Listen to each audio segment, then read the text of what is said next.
Esther 9வது அதிகாரம் 1வது வசனத்தை நாம் எல்லாரும் சத்தத்தை உயர்த்தி வாசிக்கலாம். வாசிப்போம். ராஜாவின் வார்த்தையின்படியும் அவனுடைய கட்டளையின்படியும் செய்யப்படுகிறதற்கு ஆதார் மாதம் என்கிற 12ஆம் மாதம் 13ஆம் தேதியிலே யூதரின் பகைஞர் அவர்களை மேற்கொள்ளலாம் என்று நம்பினார்கள். அந்நாளிலே தானே யூதரானவர்கள் தங்கள் பகைஞரை மேற்கொள்ளாதபடிக்கு காரியம் மாறுதலாய் முடிந்தது. இதில் யூதர்களுடைய பகைஞர்கள் யூதர்களை மேற்கொள்ளலாம் என்று நம்பினார்கள். வசனம் சொல்லுகிறது அவங்க நம்பினார்கள். அவங்க நம்பினாங்க. என்னன்னு? யூதர்களுடைய பகைஞர்கள் தேவனுடைய ஜனங்களுக்கு விரோதமானவர்கள், கர்த்தரை தேடுகிறவர்களுக்கு விரோதமானவர்கள், தேவனை தேடுகிறவர்களை அழிக்க நினைக்கிறவர்கள், தேவனை தேடுகிற ஒரு கூட்ட ஜனங்கள் யூத ஜனங்கள் இருந்தார்கள். அவர்களை மேற்கொள்ளலாம் என்று நம்பினார்களாம். ஆனால் வசனம் சொல்லுகிறது அந்நாளிலே தானே யூதரானவர்கள் தங்கள் பகைஞரை மேற்கொள்ளும்படிக்கு காரியம் மாறுதலாய் முடிந்தது. நான் இன்று உங்களோடு பேச இருக்க தேவ செய்தியின் தலைப்பு காரியம் மாறுதலாய் முடிந்தது. ஆமென், ஹல்லேலூயா. காரியத்தை மாறுதலாய் மாற்றி கொடுக்கிறவர் நம்முடைய கர்த்தராகிய இயேசு கிறிஸ்து. மனிதன் நினைக்கிற வண்ணமாய் அல்லாமல், மனிதன் எதிர்பார்க்கிற வண்ணமாகவும் அல்லாமல், மனிதர்கள் விரும்புகிற வண்ணமாகவும் அல்லாமல், காரியத்தை தம்முடைய ஜனங்களுக்கு சாதமாகவும் தம்முடைய ஜனங்களுக்கு ஏற்றதாகவும், எவ்வளவு பெரிய காரியமாக இருந்தாலும் அதை தம்முடைய பிள்ளைகளுக்கு ஏற்றபடி மாற்றி கொடுக்கிறவர் கர்த்தராகிய இயேசு கிறிஸ்து. அப்படிப்பட்ட ஒரு தெய்வத்தை தான் நாம் ஆராதித்துக் கொண்டிருக்கிறோம். சோதரன், பலனில்லாத, கால சூழ்நிலைமைகளை ஜெயிக்க முடியாத, இயற்கைக்கு அப்பாற்பட்டு செயல்பட முடியாத ஒரு தெய்வத்தையோ ஒரு கடவுளையோ நாம் ஆராதிக்கவில்லை, நாம் சேவிக்கவில்லை. நாம் விசுவாசிக்கிறவர் இன்னார் என்பதை நாம் அறிந்திருக்கிறோம். அவர் காரியங்களை மாறுதலாய் முடிய செய்கிறவர். உங்களுடைய வாழ்க்கையில எப்படிப்பட்ட சூழ்நிலைகளாக இருந்தாலும், உங்கள் வாழ்க்கையில நீங்கள் கடந்து செல்கிறது, நீங்கள் எதிர்பார்த்து கொண்டிருக்கிறது, நீங்கள் நோக்கி பார்த்து கொண்டிருக்கிறது அழிவிற்கு நேராய் போகிற ஒரு நிலையாய் இருந்தாலும், தோல்விக்கு நேராய் கடந்து செல்லுகிற ஒரு நிலையாக இருந்தாலும், இந்த மாதிரியே போனால் என் வாழ்க்கை நஷ்டப்படும், இந்த வழியிலேயே நான் சென்றால் எனக்கு பலவீனம் ஏற்படும், இப்படியே போச்சுன்னா எனக்கு அழிவுதான் வரும் என்று உங்களுடைய வாழ்க்கையில எப்படிப்பட்ட ஒரு காரியத்தை நீங்கள் யோசித்து வைத்திருந்தாலும், இல்லென்றால் உங்களுக்கு விரோதமாய் பிசாசு அப்படிப்பட்ட காரியங்களை ஆயத்தம் பண்ணி வைத்திருந்தாலும், இன்று கர்த்தருடைய வார்த்தை உங்களுக்கு வெளிப்படையாய் அறிவிக்கப்படுகிறது. பிசாசு யோசித்து வைத்திருந்த காரியம் அவனுக்கு சாதகமாய் அல்லாமல், அவன் நம்புகிறபடி அல்லாமல், உங்களுக்கு சாதகமாக காரியம் மாறுதலாய் முடியும். ஆமென், ஹல்லேலூயா. ஏனென்றால் காரியங்களை நடத்தி வைக்கிறவர் கர்த்தராகிய இயேசு கிறிஸ்து. எல்லாரும் அதை சொல்லுங்க. காரியங்களை நடத்தி வைக்கிறவர் கர்த்தராகிய இயேசு கிறிஸ்து. அதை நடப்பிப்பார், அதை நடக்க வைப்பார், அதை செயல்படுத்துவார். இப்படிதான் யூத ஜனங்கள் ஸ்தோத்திரம் அவர்கள் சிறைப்பட்டு இருந்த நாட்களிலே, அங்கே ஆமான் அவனோடு கூட இருந்தவர்கள், வசனம் அவர்களை இங்கே சத்துருக்கள் என்று சொல்லுகிறது, யூதரின் பகைஞர்கள் என்று சொல்லுகிறது. யூதர்களை கொலை செய்ய நினைத்த பகைஞர்கள் ஒரு நாளை குறித்து வைத்து, இந்த நாளிலே எல்லா யூதர்களும் கொலை செய்யப்பட வேண்டும். இந்த குறிப்பிட்ட நாளிலே வசனம் சொல்லுகிறது, அந்த மாதத்தை நல்லா படிச்சுக்கோங்க, ஆதார் மாதம் சோத்திரம் 13ஆம் தேதி. இந்த தேவனுடைய செய்தியை நான் எடுக்க ஆரம்பிச்சாச்சு. அப்ப திடீர்னு நேற்று அங்கே அமர்ந்திருக்கும் பொழுது எனக்கு ஒரு டவுட் வந்தது. அது என்ன ஆதார் மாதம், அதுவும் 13ஆம் தேதி? இப்போ ஒவ்வொருத்தருக்கும் வித்தியாசமான கேலண்டர் உண்டு. சைனீஸ் கேலண்டர் உண்டுன்னு சொல்லுவாங்க. அதே போல எபிரேய கேலண்டரும் இருக்குது. எபிரேயர் கேலண்டரை எடுத்து இந்த ஆதார் மாதம் 13ஆம் தேதினா என்ன தேதி நம்மளுடைய கேலண்டர்ல வரும்னு பார்த்தா 2 பதில் இருந்தது. ஒரு பதில் என்னன்னா மார்ச் மாசம் 13ஆம் தேதி. எல்லாரும் சொல்லுங்க, என்ன நாள் அது? மார்ச் மாசம். அப்புறம் இன்னொரு ஆன்சரும் அதுல இருந்தது. நீங்க போய் சர்ச் பண்ணி பாருங்க. ஆதார் மாதம் ஆதார் 1 அப்படின்னு 2ன்னு போட்டு அடுத்த மாசத்துல 13ஆம் தேதி போட்டிருக்குது. அதே நேரத்தில் ஆதார் 1 என்று போட்டு ADAR, ஆதார் கார்டு இல்லை, ஆதார் மாதம் 1 என்று இன்னொரு டேட்டை போட்டிருக்குது. அது என்ன தேதி தெரியுமா? நாளைக்கு. அப்போ நான் முடிவு பண்ணேன், கர்த்தர் நாளையிலிருந்து அடுத்த மாதம் 13ஆம் தேதிக்குள்ள அநேகருக்கு கர்த்தர் காரியத்தை மாறுதலாய் முடித்து வைக்க போகிறார். ஆமென், அல்லேலூயா. இந்த நாட்களிலே இந்த வசனத்தை தியானிக்க வேண்டும் என்று அவசியம் இல்லை. ஆனால் கர்த்தர் கிருபையினாலே நமக்கு இந்த வார்த்தைகளை கொடுத்திருக்கிறார்.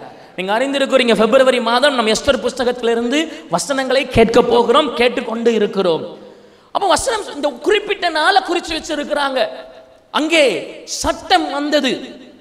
சோத்திரம், சூசான் அரண்மனையில் இருந்து சரியா இந்த ஆதார் மாதம் சோத்திரம் 13ஆம் தேதி யூதர்களை எல்லாரையும் கொல்லணும். வசனம் சொல்லுகிறது, சின்ன பிள்ளை தொடங்கி பெரியவங்க, பெண்கள் எல்லாரையும் ஒரே நாளிலே, இப்ப தேவனுடைய ஜனங்கள் எல்லாரையும் ஒரே நாளிலே கொலை செய்வதற்கு ஆமான் ஏற்படுத்தி வைத்திருந்த ஸ்தோத்திரம், ஆமான் ராஜாவை ஏற்படுத்த வைத்த அந்த ஸ்தோத்திரம், அந்த கட்டளை மாறினது. எப்படி மாறினது? எதை நாம் புரிந்து கொள்ள வேண்டும்? அரசாங்கத்தையே மாற்றக்கூடிய, ஒரு சட்டத்தையே மாற்றக்கூடிய, ஸ்தோத்திரம், தீர்ப்புகளையே மாற்றக்கூடிய, மனிதனுடைய யோசனைகளையே மாற்றக்கூடிய, எல்லாவற்றிற்கும் மேலாக உலகத்திலே முற்றிலும் அறிவாளி என்று நினைத்துக் கொண்டிருக்கிற சத்துரு பிசாசின் மொத்த காரியங்களையும் மாற்றக்கூடிய வல்லமை நம்முடைய கர்த்தராகிய இயேசு கிறிஸ்துவுக்கு இருக்கிறது. வசனம் சொல்லுகிறது, அவர் சொல்ல ஆகும், அவர் கட்டளையிட நிற்கும். அவர் நினைத்ததை ஒரு மனிதனும் மாற்ற முடியாது. மனிதனுடைய நினைவுகள் அவருடைய நினைவுகள் அல்ல. மனிதன் உங்களை விரோதிக்க நினைத்தால் கர்த்தர் உங்களை அதிகமாய் நேசிப்பார். மனிதன் உங்களை கீழே தள்ள நினைத்தால் கர்த்தர் அவனை விட அதிகமாய் உங்களை உயர எடுத்து செல்லுவார். அது அவருடைய கரத்தினாலே ஆகும். மனிதன் உங்களுடைய பிள்ளைகளை திருட நினைத்தால் கர்த்தர் அவர்களுக்கு புது பெரிய பாதுகாப்பை கொடுத்து இயேசுவின் நாமத்தில் அப்படிப்பட்ட சத்துருக்களை காலின் கீழ் மிதித்து தள்ளி விடுவார். அவர் தான் நம்முடைய கர்த்தராகிய இயேசு கிறிஸ்து. எல்லாரும் சொல்லுங்க, சத்துரு நினைக்கிறது நடக்காது, காரியம் எனக்கு சாதகமாய் முடியும். ஒரு குறிப்பிட்ட காரியம் நடந்தது. அந்த காரியத்திற்கு முன்பு ஆமான் பெரியவனாய் இருக்கிறான். ஆமான் இந்த மொர்தெக்காயை அழிக்க நினைக்கிறான். நல்லா கவனிங்க, குறிப்பிட்ட காரியத்திற்கு முன்பு ஆமான் சோத்திரம் பெரியவனாய் இருந்தான். வசன ஆதாரங்களை நான் உங்களுக்கு சொல்லுகிறேன். மொர்தெக்காய் அந்த அரண்மனை வாசலிலே ஒரு வேலைக்காரனை போல, காவல்காரனை போல காத்திருந்தான். கவனிங்க, ஒரு குறிப்பிட்ட காரியம் நடக்கிறதற்கு முன்பாக ஒரு சட்டம் வந்தது. திடீரென்று யூதர்கள் எல்லாரும் ஒரே நாள்ல கொல்லப்படணும். சின்ன பிள்ளைங்களோ பெரியவங்களோ யாராக இருந்தாலும். பிசாசு சின்ன பிள்ளைங்களையும் விட்டு வைக்கிறவன் அல்ல, பிசாசு வாலிபர்களை விட்டு வைக்கிறவன் அல்ல. நேற்று இடத்துல ஒரு போலீஸ்காரங்க வந்து என்ன சொன்னாங்க, சிறு பிள்ளைகள் 15 வயசு 10 வயசு 12 வயசு பிள்ளைகள்லாம் எளிதாக அவர்கள் போதை மாத்திரைகளை வாங்கி பொடிகளை வாங்கி சாப்பிட்டுட்டு இருக்கிறாங்க. திருநெல்வேலி பட்டணத்தில் ஸ்கூலுகளுக்குள்ளாய் பயங்கர போதை பழக்கங்கள் உண்டாகி கொண்டு இருக்கிறது. அதற்காக நம்ம ஜெபிக்கணும். பிசாசு சின்ன பிள்ளைகளையும் இரக்கம் பார்த்து விடுகிறவன் அல்ல. அப்ப இந்த யூத ஜனங்களுக்கு விரோதமாய் ஆமான் ஏற்படுத்தி வைத்திருந்த கட்டளை யூத ஜனங்கள் அனைவரையும் அழிக்கும்படியாக. இந்த குறிப்பிட்ட காரியம் நான் சொன்னேன், குறிப்பிட்ட காரியம் நடக்கிறதுக்கு முன்பாக அழிக்கும்படி ஒரு சட்டம். அந்த குறிப்பிட்ட காரியம் நடக்கிறதற்கு முன்பாக வசனம் சொல்லுகிறது, சூசான் நகரமே அது 3வது அதிகாரத்தை எடுத்து பாருங்க. நான் வாசிக்கிறேன், கவனிங்க. எஸ்தர் 3வது அதிகாரம் 15வது வசனத்தில் சொல்லி இருக்கிறது, சூசான் நகரம் கலங்கிற்று. எல்லாரும் சொல்லுங்க, என்னது சூசான் நகரம்? ஒரு குறிப்பிட்ட காரியம் நடக்கிறதுக்கு முன்பாக. ஆனால் அந்த குறிப்பிட்ட காரியம் நடந்ததற்கு பின்பாக வசனம் அதே 8வது அதிகாரத்தின் 15வது வசனத்தில் என்ன சொல்லுகிறதுன்னா, சூசான் நகரம் ஆர்ப்பரித்து மகிழ்ந்தது. எல்லாரும் சொல்லுங்க, என்னது? சூசான் நகரம் கலங்கிற்று. இன்னொரு பக்கம் சூசான் நகரம் ஒரு காரியம் நடந்தது. எல்லாரும் சொல்லுங்க, ஒரு காரியம் நடந்தது. அது என்ன வசனம் சொல்லுகிறது? நீங்க வேதத்தை எடுத்து வாசித்தீர்கள் என்றால் எஸ்தரின் புஸ்தகம் 4வது அதிகாரம் 16வது வசனத்தை நீங்கள் வாசியுங்கள். நீர் போய் சூசானில் இருக்கிற யூதரை எல்லாம் கூடி வரச் செய்து 3 நாள் அல்லும் பகலும் புசியாமலும் குடியாமலும் இருந்து எனக்காக உபவாசம் பண்ணுங்கள், நானும் என் தாதிமாரும் உபவாசம் பண்ணுவோம். இவ்விதமாய் சட்டத்தை மீறி ராஜாவினிடத்தில் பிரவேசிப்பேன், நான் செத்தாலும் சாகிறேன் என்று சொல்ல சொன்னால். நல்லா கவனிங்க, அந்த ஒரு காரியம் என்ன? அந்த ஒரு காரியம் எஸ்தரால் ஏற்படுத்தப்பட்ட ஒரு காரியம். அதுதான் உபவாசம். எஸ்தர் உபவாசம் பண்ணி ஜெபித்த பொழுது நான் சொன்ன அநேக காரியங்கள் மாறுதலாய் முடிந்தது. இன்னும் கொஞ்ச நேரத்தில் எவைகளெல்லாம் எப்படி மாறுதலாய் மாறினது என்று நான் உங்களுக்கு சொல்லுகிறேன். கர்த்தர் உங்களுடைய எதிர்காலத்திலே அப்படி செய்ய உங்களுடைய மனதில் நீங்கள் பெற்றுக்கொள்வீர்கள். ஆமென், ஹல்லேலூயா. இங்கே எஸ்தர் உபவாசம் பண்ணினாள். அவள் உபவாசம் பண்ணினது மாத்திரமல்லாமல் அவளுக்காக நல்ல வசனங்க வைங்க, எஸ்தருக்காக சூசான் பட்டணத்தில் இருந்த அனைத்து யூதர்களும் இரவும் பகலும் 3 நாள் உபவாசம் பண்ண சொன்னால்.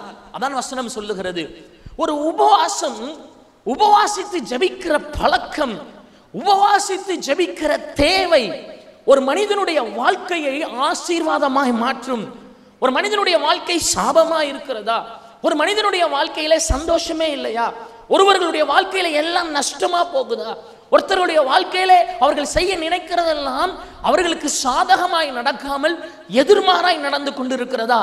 அப்படி என்றால் நீங்கள் செய்ய வேண்டிய மிக முக்கியமான காரியம், நீங்கள் உபவாசித்து ஜெபிக்க வேண்டும். இதுல எஸ்தருக்காய் அத்தனை திரளான ஜனங்கள் உபவாசம் இருந்து ஜெபித்தார்கள். மொர்தெகாய் ஒரு வார்த்தையை எஸ்தர் இடத்துல கேட்டு அனுப்பினான். நீ அரண்மனையில இருக்கிறதுனாலே நீ பாதுகாக்கப்பட்டிருப்பாய் என்று நினைக்கிறாயா? நீ அரண்மனையில இருக்கிறபடியினால் உன் ஜீவன் தப்பிக்கும் என்று நினைக்கிறாயா? இன்றும் அநேக தேவனுடைய பிள்ளைகள் அரண்மனையில் இருக்கிறார்கள். அநேகர் அரண்மனை போல பரிசுத்த வாழ்க்கையில் இருக்கிறார்கள். அநேகர் அரண்மனை போல தேவனுடைய சபையில் இருக்கிறார்கள். அநேகர் அரண்மனை போல கர்த்தருக்கு அருகாமையில் இருக்கிறாங்க. நீங்களும் நானும் அப்படிதான் இருக்கிறோம். விசுவாசிக்கிறவங்க ஆமென் சொல்லுங்க. ஹல்லேலூயா. கர்த்தர் நம்மை அரண்மனையில் வைத்திருக்கிறார். கர்த்தர் நம்மை பரலோக அனுபவத்தில் வைத்திருக்கிறார். கர்த்தர் நம்மை ஜெபிக்கக்கூடிய ஒரு இடத்துல வச்சிருக்கிறார். கர்த்தர் நம்மை கர்த்தருக்கு அருகாமையில வச்சிருக்கிறார். ராஜாவுக்கு அருகாமையிலே அரண்மனையிலே வாழ்கிறது வாழ்க்கை ஒரு ஆசீர்வாதமான வாழ்க்கை. அதான் நான் உங்கள்கிட்ட கேட்டேன், எத்தனை பேர் சபையில சாப்பாடு உணவும் உடையும் கிடைச்சதுன்னா சபையிலே இருப்பீங்கன்னு நான் தான் கேட்டேன். நிறைய பேர் எல்லாரும் கைத்துக்கு நீங்க ஆமா நான் தேவனுடைய ஆலயத்தில், ஏன்னா இது கர்த்தருடைய அரண்மனை. நாம் எல்லாரும் மனவாட்டியாய் இருக்கிறோம், ராணியாய் இருக்கிறோம். அல்லேலூயா சொன்னீங்களா? ஆனால் ராணியாக இருந்தாலும் அரண்மனை வாழ்க்கையாக இருந்தாலும் உங்களுக்கும் எனக்கும் உபவாசம் அதிகம் நிச்சயம். ஆமென். அதான் மொர்தெகாய் சொல்லி அனுப்பினா, நீ உபவாசித்தாயா? நீ ஏதாவது செய்தாயா? உபவாசிக்க சொல்ல, நீ எதையாவது செய்தாயா? Did you do something? யூத ஜனங்களை காப்பாற்ற நீ ஏதாவது செய்தாயா? அப்போ உபவாசம் என்கிறது கர்த்தரிடத்தில் வேண்டி நிற்கிறது. எனக்கு ஆபத்து வரவில்லை, நான் ஆபத்திலே இல்லை, நான் ராணியாய் இருக்கிறேன், நான் கர்த்தருக்கு அருகாமையில் இருக்கிறேன், நான் நல்லா இருக்கிறேன், எனக்கு வேணுங்கிறது கிடைக்கிறது, நான் வேணுங்கிறத செய்கிறேன், கர்த்தரை பிரியப்படுத்துறேன், நான் நல்லா இருக்கிறேன், அப்படி இருந்து இருக்கிறேன், எனக்கு ஜெபிக்க வேண்டியது இல்லை சொல்ல முடியாது. ஆனால் எனக்கு போதுமானது இருக்கிறது, நான் உபவாசிக்க வேண்டியது இல்லை சொல்ல முடியாது. உபவாசத்தின் மேன்மை. இன்னைக்கு காலையிலையும் பாஸ்டர் இதை குறித்து பேசினாங்க, உபவாசத்தை குறித்து. கொஞ்ச நாளாகவே உபவாசத்தை குறித்து கர்த்தர் பேசிக்கொண்டு இருக்கிறார். கவனமாக இருக்கணும். அதை சபை கேட்க வேண்டும், ராணிகள் கேட்க வேண்டும், நாம் கேட்க வேண்டும், தேவனுடைய மனவாட்டி சபை கேட்க வேண்டும். சபை என்கிற அரண்மனையில் இருக்கிற தேவனுடைய பிள்ளைகளே, உபவாசம் உங்களுடைய வாழ்க்கையில பங்கு வகிக்கிறதா? உபவாசம் உங்களுக்கு தேவையானதா இருக்கிறதா? சோத்திரம். எஸ்தர் 3 நாள் அவளும் அவளுடைய தாதிமார்களும். இதுல கவனிக்கணும், தாதிமார்கள் ரட்சிக்கப்பட்டவங்களா தாதிமார்கள் யூதர்களா இருந்திருப்பாங்க நான் தெரியாது. தாதிமார்கள் யாராலும் இருக்கலாம், மேக்சிமம் யூதர்களா இருந்திருக்க மாட்டாங்க. எஸ்தர் கூட இருந்த தாதிமார்கள். உங்க கூட இருக்கிறவங்க கவனமா இருக்கணும். நீங்க உபவாசம் ஜெபித்துட்டு உங்க கூட இருக்கிறவங்க மகிழ்ந்து கொண்டாடிட்டு இருந்தார்கள் என்றால் நீங்கள் செய்கிற உபவாசம் உண்மையான உபவாசமாக இருக்காது. உங்க கூட உள்ளவங்களும் உபவாசம் இருக்கணும். ஒருத்தங்க உபவாசம் இருக்கு, வீட்டில் கணவன் உபவாசம் இருக்கிறாருன்னா கூட குடும்பமும் சேர்ந்து உபவாசத்துல தாங்கணும். வீட்டில் பிள்ளைகள் உபவாசம் இருக்குன்னா குடும்பமும் சேர்ந்து உபவாசத்துல தாங்கணும். வீட்டில் மனைவி ஏதோ ஒரு காரணத்துக்காக உபவாசத்தில் இருக்கிறாங்கன்னா வீட்டில் இருக்கிற எல்லாரும் உபவாசத்திலே அவர்களை தாங்க வேண்டும். இப்படிப்பட்ட உபவாசம் காரியங்களை மாறுதலாய் செய்யும். ஹல்லேலூயா சொல்லுவோம். ஹல்லேலூயா. காரியம் மாறணும். வாழ்க்கையுடைய நிலை மாற வேண்டும், தேக்க நிலை மாற வேண்டும். அதிகமாய் கஷ்டப்பட்டு அது சாபம். கர்த்தர் காயினுக்கு கொடுத்த சாபம். ரொம்ப போராடி ரொம்ப கஷ்டப்பட்டு வேர்வை தரையில சிந்தினை உழைச்சுதான் சாப்பிடணும், அது சாபம். ஆனால் கர்த்தர் சோதரன் எளிதான ஆசீர்வாதமான வாழ்க்கையை அவரால் தர முடியும். ஹல்லேலூயா. காயினுக்கு சாபம் போட்ட ஆண்டவர் நமக்கு ஆசீர்வாதத்தை சொல்ல முடியாதா? காயினுக்கு ஒரு சாபத்தை சொன்ன தேவனாகிய கர்த்தர் அதே சாபத்தை நமக்கு சோத்திரம் காரியத்தை மாறுதலாக செய்து நமக்கு சொல்ல முடியாதா? நாம் எல்லாவற்றையும் செய்ய வல்ல தேவனுடைய கர்த்தர் இயேசு கிறிஸ்துவை சேவித்துக் கொண்டிருக்கிறோம். அங்கே எஸ்தர் செய்த அந்த ஜெபம், எஸ்தர் ஏற்படுத்தின அந்த உபவாசம், இப்ப எஸ்தரின் மூலமா இது வந்தது. எஸ்தரிடத்திலிருந்து அந்த எண்ணம் வந்தது. அங்கே மொர்தெக்காய் வசனத்தின்படி ஏற்கனவே அவன் உபவாசம் செய்து கொண்டிருக்கிறான்.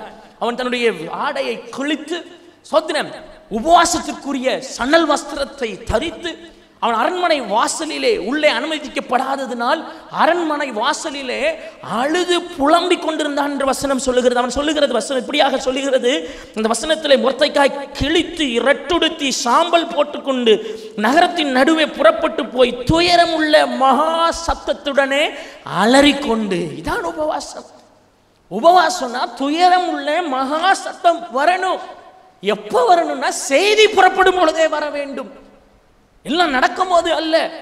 இந்த அழுகை சத்தம் இப்போ கேட்கப்படவில்லை என்றால் சொல்லப்பட்ட அந்த ஆதார் மாதம் 13ஆம் தேதி இந்த அழுகை சத்தம் கேட்கப்பட்டிருக்கும்.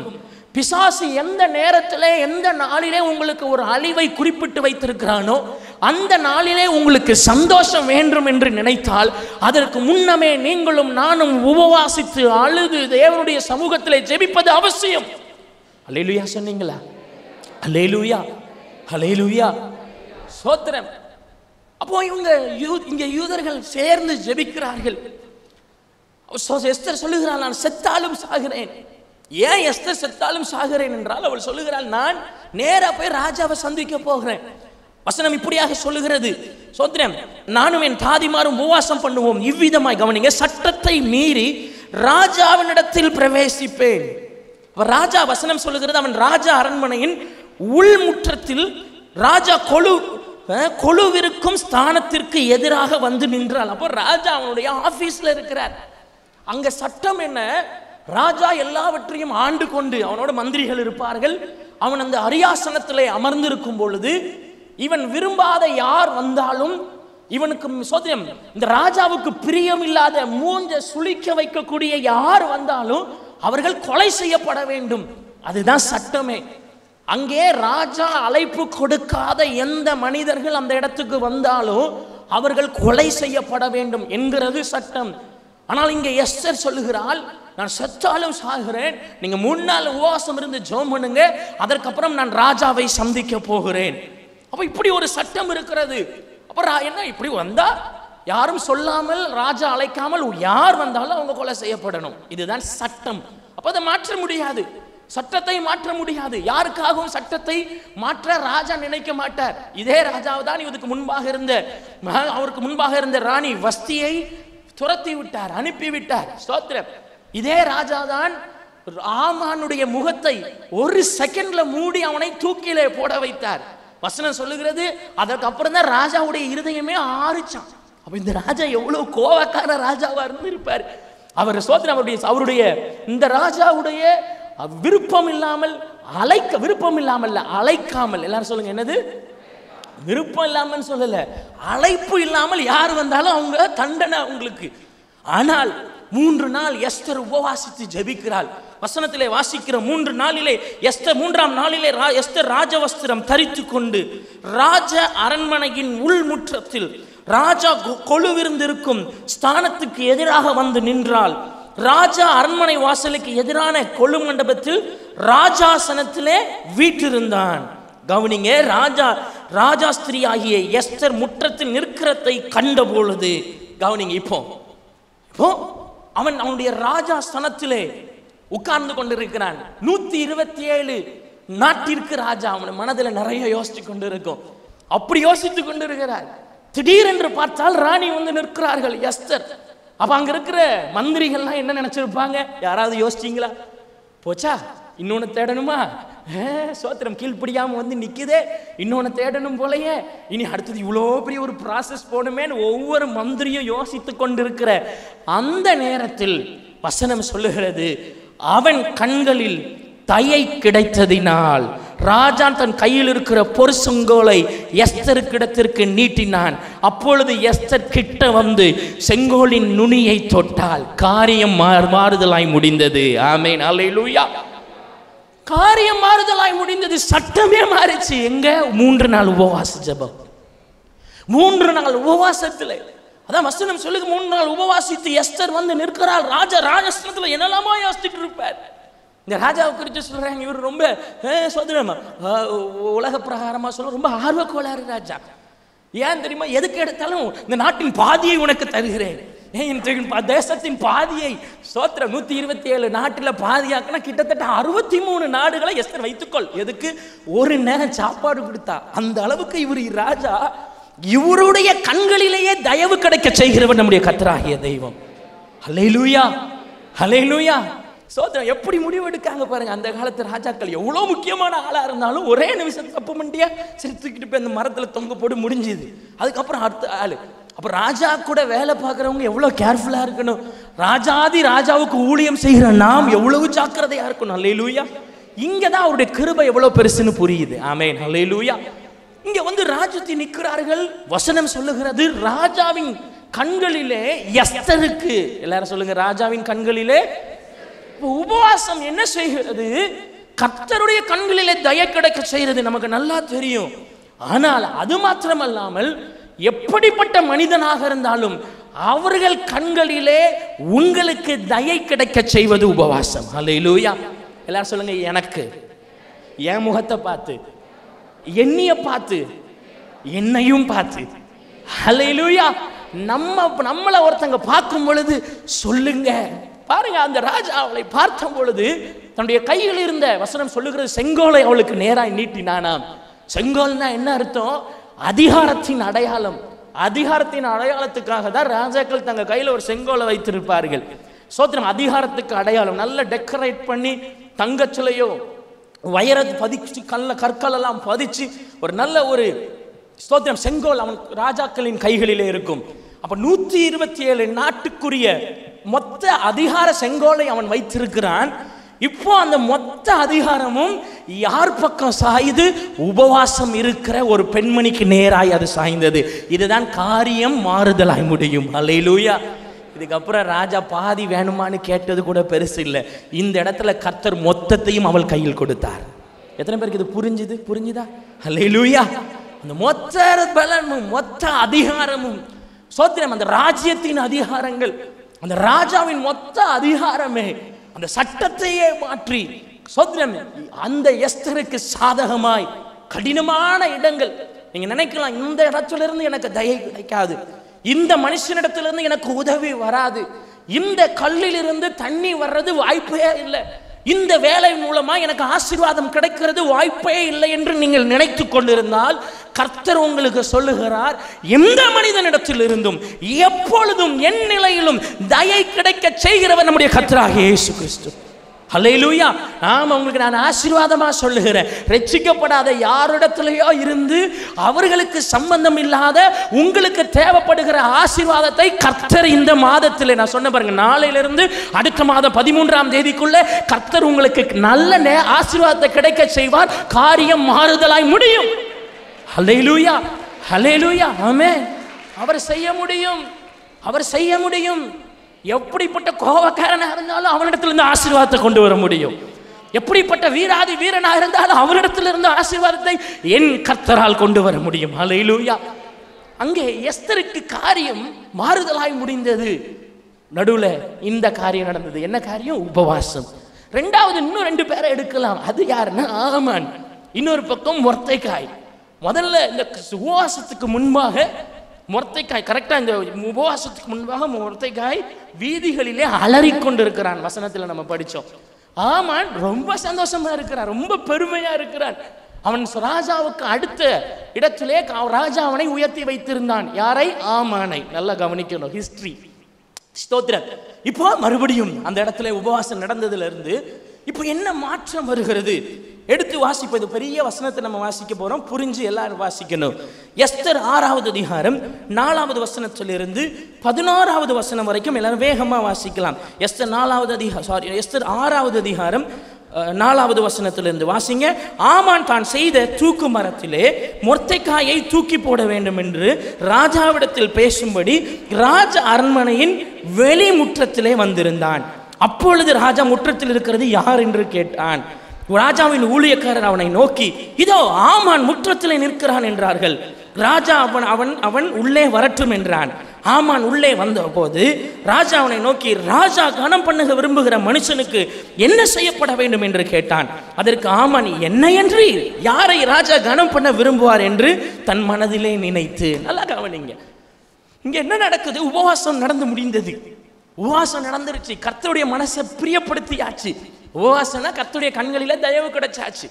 அதற்கப்புறம் இங்கே என்ன நடக்கிறது? இங்கே ஒரு சோதரம். ஆமான் மொர்தெகாயின் மேலே ரொம்ப கோபத்தில், நீங்க நல்லா பாஸ்டிங் அந்த வசனத்தில், தான் செய்த தூக்கு மரத்திலே மொர்தெகாயை தூக்கி போட வேண்டும் என்று ராஜாவிடத்தில் பேசும்படி ராஜா அரண்மனையின் வெளிமுற்றத்திலே வந்திருந்தான். நல்லா கவனிங்க. இப்போ ஆமான் வருகிறான். யாரு? பலனுள்ளவன், பெரியவன், மேன்மைப்படுத்தப்பட்டவன். அந்த ஆமான் அங்கே அரண்மனைக்குள்ள அவன் வர்ற நோக்கமே என்ன? அவன் ஒரு மரத்தை செய்து வைத்திருக்கிறான், ஒரு பெரிய மரத்தை. அதிலே அவன் மொர்தெகாயை தூக்கிலே போட வேண்டும். இதை ராஜாட்ட பெர்மிஷன் கேட்க வரான். நல்லா கவனிங்க, ஒருத்தனை அழிக்கிறதற்கு இந்த ஸ்தோத்திரம், இந்த பகைஞ்சன் பெர்மிஷன் கேட்க வரான். அதாவது யூத ஜனங்களை அழிக்கிறதற்கு ஆமான் பெர்மிஷன் கேட்க வரான். தேவனுடைய பிள்ளைகளுக்கு கஷ்டத்தை கொடுக்கிறதற்கு, அதுலயும் ஸ்பெசிபிக்கா ஒரு மனுஷனை கஷ்டப்படுத்தி இவன் வெட்டி வைத்த குழியிலே தள்ளும்படியாக ராஜாவிடத்துல பெர்மிஷன் கேட்க வாரான். இப்ப எப்படி மாறுதலாய் மாறுதுன்னு பாருங்க. ஆமான் வந்து நிற்கிறான். இங்க ராஜா பார்க்கிறார். ராஜா இப்போ வேற ஏதோ செஞ்சுட்டு இருக்கிறார். இது ஆமானுக்கு தெரியல. ராஜா அங்க ஒரு பழைய ஹிஸ்டரியை படிச்சுட்டு இருக்கிறார். இப்போ ஆமான் வந்து நிற்கிறான். ராஜாவை பார்த்தோன்னே, ஆமான் இவன் நல்ல அறிவாளியாச்சே. ஆனா ஆமான் மனசுல எப்படியாச்சும் மொர்தெகாயை தூக்கு மரத்துல போடுறதுக்கு இன்னைக்கு நம்ம கேட்டுறணும் அப்படின்னு அவன் வந்துட்டு இருக்கிறான். ஆமான் இங்க வர சொல்லுங்க கூப்பிட்டு ஆமானை நிறுத்தி, ஆமான் ராஜா கனம் பண்ண விரும்புகிற மனிதனுக்கு என்ன செய்யணும்ட்டு கேட்க, இந்த ஆமான் மனசுல தோணும், என்னை விட யார் இருக்கா? சோத்திரம். அநேகம் பேர் வில்றதுக்கு முக்கிய காரணமே என்னது? பெருமை. சோத்திரம், பெருமை. நான் தானே பெரிய ஆளு, என்னை விட இந்த யார் இருக்கா? என்னை விட இதை செய்யறதுக்கு யார் இருக்கா? என்னை விட யார் இந்த ஊழியத்தை செஞ்சிருவா? என்னை விட யார் நல்லா என் வீட்டை நடத்திடுவா? என்னை விட என் பிள்ளைய யார் நல்லா பார்த்துருவா? பெருமை உள்ளவனுக்கு கர்த்தரை எதிர்த்து நிற்கிறார். இங்க ஆமான் வந்து கர்த்தருடைய சமூகத்துல இங்க ராஜாவுடைய சமூகத்துல ஆமான் வந்து ராஜாவுக்கு முன்னாடி நிற்கவும், ராஜா இப்படி கேட்கவும், அவன் கேட்ட காரியங்களை நீங்கள் வேதத்துல வாசித்து பாருங்க. கிட்டத்தட்ட இவன் ராஜாவாக விரும்பி கேட்ட மாதிரியே எல்லாத்தையும் கேட்கிறான். வசனம் இப்படியாக சொல்லுகிறது. ராஜாவை நோக்கி 7வது வசனத்தில் ராஜா என்னைய கவனிங்க. ராஜா கனம் பண்ண விரும்புகிற மனுஷன் செய்ய வேண்டியது என்னவென்றால், ராஜா உடுத்தி கொள்ளுகிற ராஜ வஸ்திரம். நல்லா கவனிங்க, ராஜா உடுத்தி கொள்ளுகிற பழைய ட்ரெஸ் இல்ல. ராஜா நாளைக்கு என்ன போடுறீங்களோ, இல்ல ராஜா இப்ப என்ன போடுவீங்களோ, இதே ட்ரெஸ் கொடுக்கணும். ராஜா உடுத்தி கொள்ளுகிற ராஜ வஸ்திரம். ராஜா ஏறுகிற குதிரை. ராஜா ஏறுகிற குதிரைன்னா அது தனித்துவம் இருக்கும். அதுல ராஜா குதிரையில யார் யாருனாலும் அவங்க யாரு? ஆப்வியஸ்லி ராஜா தான். ராஜா குதிரையில யார் வந்தாலும் அவங்க சின்ன போற பையன் என்ன சொல்லுவா? ராஜா கூடிய குதிரை. நிறைய பேர் பின்னாடி போறாங்க. ஒரு குதிரை, ராஜா குதிரை வருது. மேல உட்கார்ந்து இருக்கிறவரு ராஜா ட்ரெஸ் போட்டிருந்தா அவர் யாரு? ராஜா. அது வசனத்தில் தொடர்ந்து சொல்லுகிறது இப்படியாக, அவன் சிரசிலே தரிக்கப்படும் ராஜமுடியும் கொண்டு வரப்பட வேண்டும். ட்ரெஸ்ஸையும் விடல, குதிரையும் விடல, கடைசி கிரீடத்தையும். அப்ப ராஜா கிரீடத்தை, அப்ப ஆமானுக்குள்ள இருந்த ஆசையை பாருங்க. ராஜா கிரீடத்தை எடுத்து வச்சு ராஜாவுடைய ட்ரெஸ் போட்டு ராஜாவுடைய குதிரையில வரணும் அப்படின்னு அவன் ரொம்ப சந்தோஷமா சொல்லி கொண்டு இருக்கிறான். உடனே ராஜா அவனை பார்த்து சொல்றார், நீ சொன்ன அனைத்தையும் போய் மொர்தெகாய்க்கு போய் செய். காரியம் மாறுதலாய் முடிந்தது. ஹல்லேலூயா. பிசாசு உங்களுக்கு விரோதமாய் ஸ்தோத்திரம் எதெல்லாம் செய்யணும்னு நினைக்கிறானோ அதெல்லாம் ஆசீர்வாதமா மாத்தி நமக்கு செய்கிறவர் கர்த்தர். நீங்க நினைக்கிறீங்க, ஓ அவங்க அப்படி வாழ நினைக்கிறாங்க, இவங்க இப்படி வாழ நினைக்கிறாங்க, என்ன பகைச்சுக்கிட்டு உங்களை விரோதிச்சுக்கிட்டு யார் எவ்வளவு பெரிய அதிகாரத்தோடும் சந்தோஷத்தோடும் பயங்கர பார்ஷா பணத்தோட பயங்கர செல்வாக்கோட வாழ நினைச்சாலும் காரியம் மாறுதலாய் முடியும். ரீசனே இல்லை. உங்களை பகைச்சா கர்த்தர் அவர்களை கீழே கொண்டு வருவார். ஏன்? நீங்கள் தேவனுடைய பிள்ளைகள். ஹல்லேலூயா, ஹல்லேலூயா, ஸ்தோத்திரம். ராஜா சொல்லிட்டார், அங்க ஆமான பார்த்து, நீ சொன்னது அனைத்தையும் மொர்தெக்காய்க்கு யார் செய்யணும்? ஆமானே போய் செய்யணும். எவ்வளவு நல்ல ஆண்டவர் நம்முடைய தேவனாகிய கர்த்தர். அல்லேலூயா, அல்லேலூயா. யார் உங்களை கீழே தள்ளிவிட விரும்பினாங்களோ அவங்கள வச்சே கர்த்தர் உங்களை ஆசீர்வதிப்பார். அல்லேலூயா. யார் உங்களுக்கு பேரை கெடுக்க நினைச்சாங்களோ அவங்களே வேற வழி இல்லாம உங்களை குறித்து நல்லா சொல்ல போறாங்க. இந்த ஒரு மாசத்துக்குள்ள அது நடக்கும் நான் விசுவாசிக்கிறேன். இதோ ஆதார் மாதம் இதுதான். நீங்க கர்த்தர் உங்களுக்கு அதை கொடுப்பார். உன் கண் அதை பார்க்கும். அல்லேலூயா, அல்லேலூயா, அல்லேலூயா. நீங்க சணல் வஸ்திரம் தரித்து கஷ்டப்பட்டுட்டு அழுது கொண்டு இருக்கிறீங்கிறதுக்காக ஆண்டவர் விட மாட்டார். நான் வீக்கா இருக்கிறேனே, நான் சணல் வஸ்திரம் தரித்து இருக்கிறேன். மொர்தெக்கா யோசிச்சிருப்பான், நான் அலறி கொண்டு இருக்கிறேன், அழுது கொண்டு இருக்கிறேன். இல்லை, நீ அழுது கொண்டு இருந்தாலும் அங்கேயும் கர்த்தருடைய கண் உன்னை வந்து சந்தோஷப்படுத்தி காட்டும். மொர்தெக்கா எதிர்பார்க்கல இந்த மாதிரிலாம் ராஜ வஸ்திரம் தரித்து ராஜா குதிரையில ராஜ கிரீடம் வச்சு. நீங்க எதிர்பார்க்காத நன்மைகளை, நல்லா கவனிங்க, நீங்க எதிர்பார்க்காத நன்மைகளை உங்களுடைய விரோதிகள் உங்களுக்கு செய்ய வைக்கிறது தான் நம்முடைய தேவனாகிய கர்த்தர். எதிர்பார்க்கவே கூடாது. ஆமென். ஏசப்பாவை நம்பிட்டு இருந்தா போதும், கர்த்தரை தேடினால் போதும். உங்களுக்கு என்னென்ன ஆசீர்வாதம் வேணும்னு உங்க எதிரிகளை யோசிச்சு உங்களை வந்து ஆசீர்வதிப்பாங்க. ஆமென். அல்லேலூயா, அல்லேலூயா. அதான் வசனம் சொல்லுகிறது, படுகுழியை வெட்டுகிறவன் தானே அதில் விழுவான். யாரெல்லாம் உங்களை எதெல்லாம் செய்யணும்னு விரோதமா நினைக்கிறாங்களோ, உங்களை குறைச்சு பேசி சொல்லிட்டு இருக்காங்கன்னு உங்களுக்கு தோணும். ஒரு நாளைக்கு பரலோகத்திலிருந்து ஒரு கட்டளை வரும். அப்பொழுது அவங்க என்னெல்லாம் சொன்னாங்களோ அதையெல்லாம் அவங்களுக்கே திரும்பி போக கர்த்தர் பண்ணுவார். குறைச்சி பேசினவங்க, தப்பா பேசினவங்க, உங்க பேரை கெடுத்து வச்சிருக்கிறாங்களா, ஐயோ என் பேரை அங்கே கெடுத்துட்டாங்களே, அந்த குடும்பத்தில் என் பேரை கெடுத்துட்டாங்களே, கர்த்தர் ஒரு காலத்தை கொண்டு வருவார். வாய் தவறி உங்களை குறித்து நல்லதை சொல்லுவாங்க. அப்பொழுது அவர்களுடைய உண்மைத்தன்மை வெளிப்படும். அப்பொழுது அவர்கள் கர்த்தரால் தண்டிக்கப்படுவார்கள். ஆமென். அல்லேலூயா. இப்போ ஆமான், மொர்தெக்காய், ஸ்தோத்திரம். வசனம் சொல்லுகிறது, ஆமானை அங்கிருந்த ராஜா மேன்மைப்படுத்தி வைத்திருந்தார். இப்போ ராஜாவை சோதரம், ராஜா அரண்மனைக்குள்ளே ஆமான் மொர்தெக்காயை தூக்கிலிட பெர்மிஷன் கேட்க வருகிறான். ஆனால் இவன் போனதோ மொர்தெக்காயை ஆசீர்வதிக்கிறதற்கும் அவனை மேன்மைப்படுத்துகிறதற்கும் திரும்பி போறான். இதே போலதான் இந்த வசனத்தில் நம்ம வாசிக்கிறோம். 5வது அதிகாரத்தின் 14வது வசனத்தில் சொல்லப்பட்டிருக்கிறது, அப்பொழுது அவன் மனைவியாகிய சிரேஷும் அவனுடைய சிநேகிதர் எல்லாரும் அவனை பார்த்து, 50 முழ உயரமான ஒரு தூக்கு மரம் செய்யப்பட வேண்டும், அதிலே மொர்தெக்காயை தூக்கி போடும்படி நாளைய தினம் நீ ராஜாவுக்கு சொல்ல வேண்டும், பின்பு சந்தோஷமாய் ராஜாவுடனே கூட விருந்துக்கு போகலாம் என்றார்கள். இந்த காரியம் ஆமானுக்கு நன்றாய் கண்டதினால் தூக்கு மரத்தை செய்வித்தான். நல்லா கண்டதினாலே தூக்கு மரத்தை செய்வித்தானா. 7வது அதிகாரம் 10வது வசனத்தில் வாசிங்க. அப்படியே ஆமான் மொர்தெக்காய்க்கு ஆயத்தம் பண்ணின தூக்கு மரத்திலே ஆமானையே தூக்கி போட்டார்கள். அப்பொழுது ராஜாவின் உக்கிரம் தணிந்தது, காரியம் மாறுதலாய் முடிந்தது. அல்லேலூயா, அல்லேலூயா. ஆமான் பாவம். ஆமானுக்கு ஐடியா கொடுத்தது அவன் மனைவி, அவனோடு இருந்த சொந்தக்காரங்க. என்ன பிளான் போட்டு கொடுத்தாங்களோ அந்த பிளான் அவனுக்கே வந்தது. இதனால தான் யாரை குறித்து தீமையை யோசிக்காதீங்க.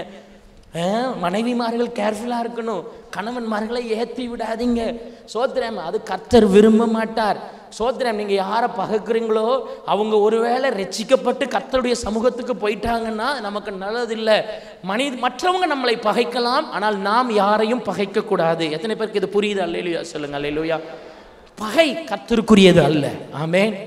மற்றவங்க நம்மளை பகைப்பாங்க, அதுக்காக நீங்கள் அவங்கள பகைக்கணும்னு அவசியம் இல்லை.